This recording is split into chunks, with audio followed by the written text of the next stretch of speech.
Hey there, I'm Scott, the winemaking guy, and I'd like to welcome you to episode 10 of Help My Winemaking, the video podcast that helps people like you improve your winemaking savvy so you can make great tasting and fantastic homemade wine. Alright, let's get things rolling here. So on today's show, different ways to use your old t-shirts to make your wine at home, a nifty free website I recently discovered for helping you with your winemaking calculations, as well as Getting Unstuck Part 1. Alright, here we go. So different ways to make use of old t-shirts to make your wine. Now, of course, what I'm about to talk to you about is make sure they're clean old t-shirts, but that goes without saying. Alright, so this comes from Damian Dunn from Atlanta, Georgia. He says, in response to your podcast on the airlocks for the primary fermenter, I can offer this tip. For 2 to 3 days after pitching the yeast, I cover my primary with a clean t-shirt and some sort of rubber band or cord. This allows some major open air fermentation to really get going right at the beginning. In most cases, my yeast really responds well to this.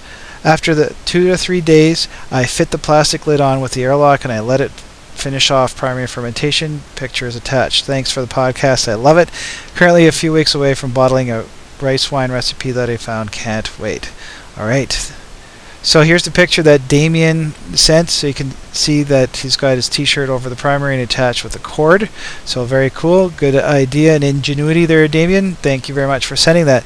And here's how I use old t-shirts.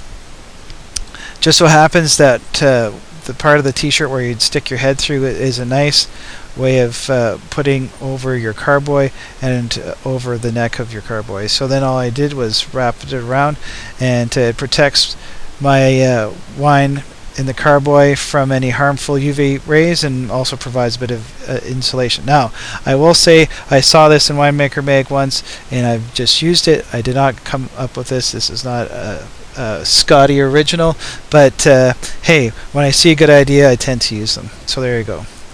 If you find that either of those useful, please feel free to leave a comment on the winemakingguy.com blog. Alright, a nifty free website for winemaking calculations. Now, speaking of my blog, this is actually I found out from it by somebody leaving a comment on my blog referencing this. So checked it out, thought it was cool, and thought I'd share it with you. So this is wineads.com. So wineads.com. So let's get out of the presentation for a moment, and you can see here that if you go to wineads.com, it's just easily organized. There's an FAQ here so you can read up. Well written. It's absolutely free. Just some ads here on the right, but you can click them or not. Well, I'd say only click them if they're of interest to you. But covers different topics on acidity, sulfur dioxide, residual sugars, crush, that type of thing. And so for acid, for example, all you have to do is tell them which acid you want to use, tartaric, malic, citric, how much wine you've got, and the desired change in total acidity. Press calculate and away you go. They've got deacidifying, so if you want to take the acid out, here's what you're going to use: potassium carbonate, how much wine, how much you want to change your total acidity or your titratable acidity, calculate, and bingo. And if you want to do bench trials, so if you instead of doing your whole batch and guessing on your whole batch, you can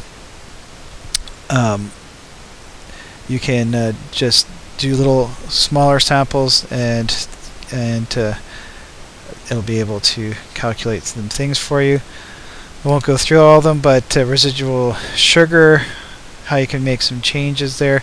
And then the other one, which I thought was interesting, is if you're going to do your own crush, how much yeast you need, sulfur dioxide, level acidity, how to adjust your Brix or your sugar levels,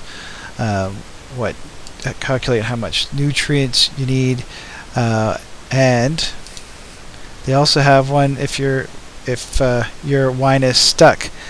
And the thing that cracked me up is, why is it stuck? Malevolent gods, malevolent interns, fate, tradition, it's not really stuck. So I think I laughed out loud when I saw this, just because it's funny.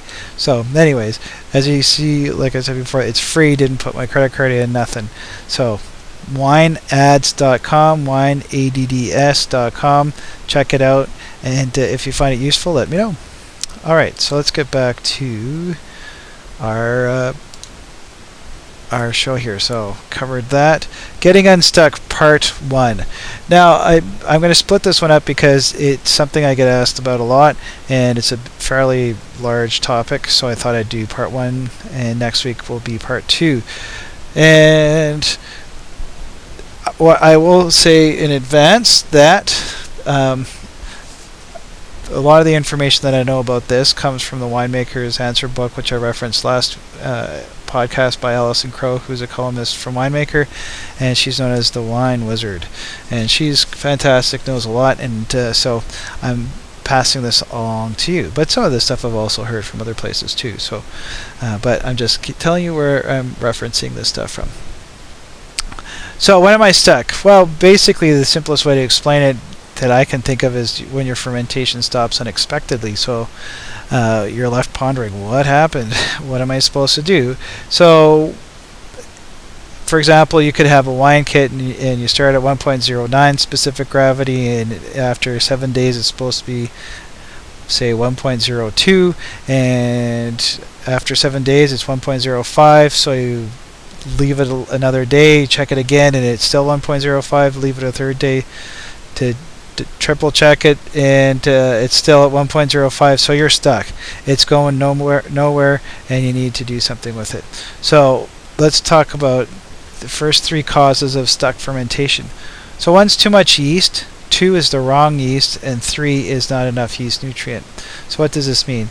So let's talk about problem and solution. So with too much sugar, your Brix level or your sugar level was too high, and so it produced too much alcohol and it killed off your yeast, because that can happen.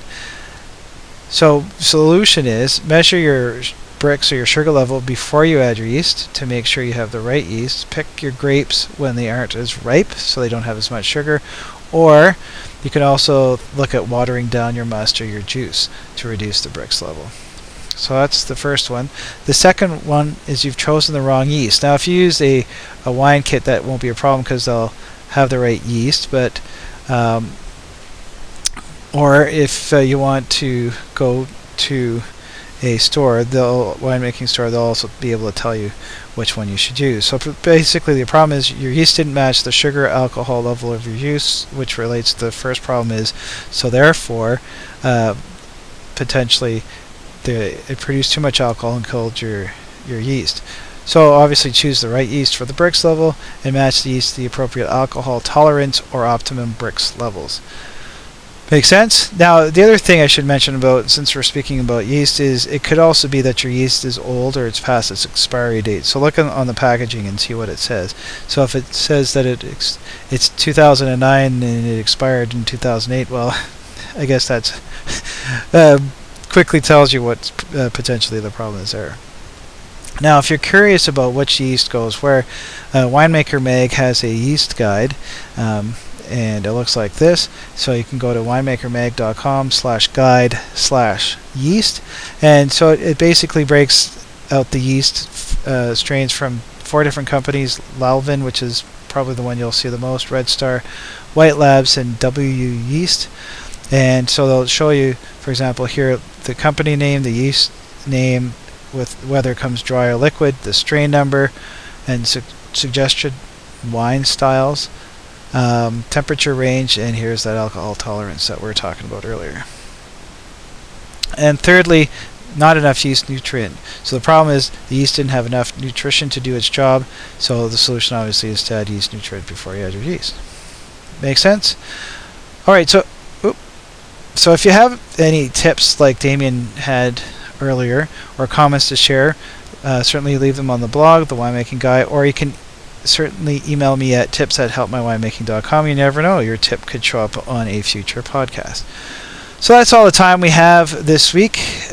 We try to keep these under 10 minutes, so they're nice bite-sized chunks. Hope you learned something new.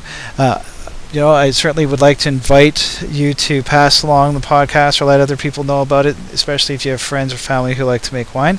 Would love to have them be part of the winemaking community we have here.